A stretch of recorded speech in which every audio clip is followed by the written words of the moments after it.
Let's discuss some of the initiatives, government programs, and schemes. Open defecation in India.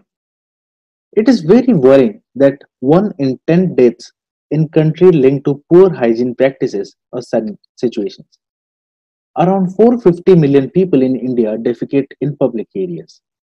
Indian government has set aside $29 billion for Swachh Bharat that claims to have built 49 million household toilets. Women hygiene. Around 70% of all reproductive diseases in India are caused by poor menstrual hygiene, and women continue to put their health, livelihood, and dignity at risk. According to Mumbai based startup, 88% of women use unhygienic materials such as newspapers, cloth, and husk when menstruating. 70% of women suffer reproductive tract infections, and 23% of girls drop out of school when they start menstruating due to inadequate facilities at schools. The average woman living in urban areas disposes of 150 to 200 kg of sanitary napkins, tampons, etc., that eventually find their way into landfills and are burned due to their non biodegradability. The need for biodegradable feminine menstruation hygiene products is greater than ever. The following are the goals that are set by the UN under the third goal of SDG. The clauses are given below. First, reduce global material ratio. By 2030, reduce the global maternal mortality ratio to less than 70 per 1 lakh live births. End preventable deaths of newborns and children under age 5. By 2030, end preventable deaths of newborn and children under 5 years of age, with all countries aiming to reduce neonatal mortality to at least as low as 12 per thousand live births, and under 5 mortality to at least low as 25 per thousand live births. End epidemics. By 2030, end the epidemics of AIDS, tuberculosis, malaria, and neglected tropical diseases and combat hepatitis, waterborne diseases, and other communicable diseases. Reduce premature mortality.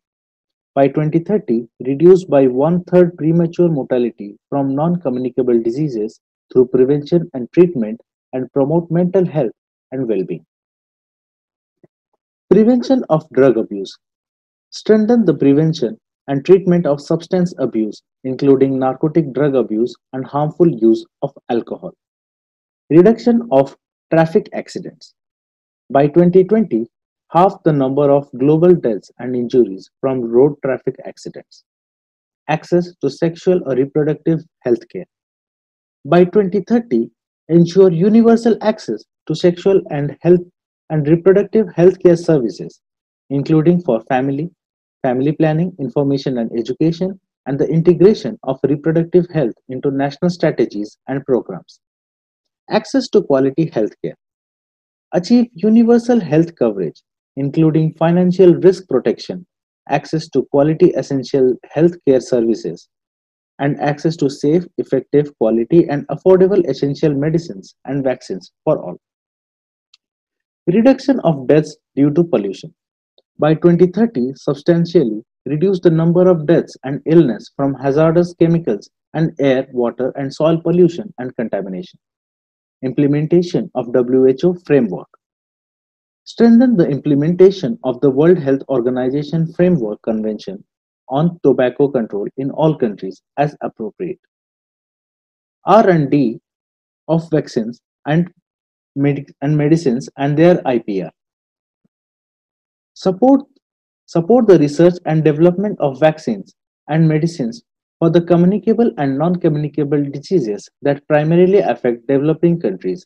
Provide access to affordable essential medicines and vaccines in accordance with the Doha Declaration of the TRIPS Agreement and Public Health, which affirms the right of developing countries to use to the full the provisions in the agreement on trade related aspects of intellectual property rights regarding flexibilities to protect public health and in particular, provide access to medicines for all.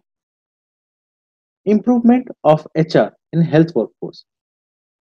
Substantially increase health financing and the recruitment, development, training, and retention of the health workforce in developing countries, especially in the least developed countries and small island developing states.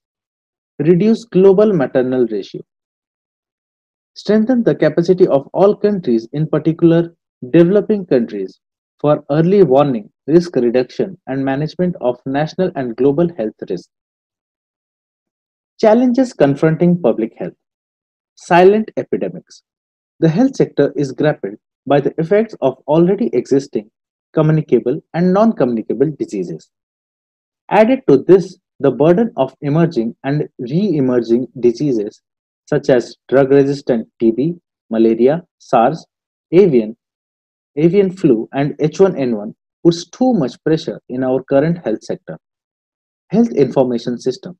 The Integrated Disease Surveillance Project was set up by the Indian government to declare dedicated channels of information relating to disease prevention, contamination at the community level. Health Research System. Though the government invests more in research systems and infrastructure, this has to turn out to be a partnership with the private as well. Health promotion.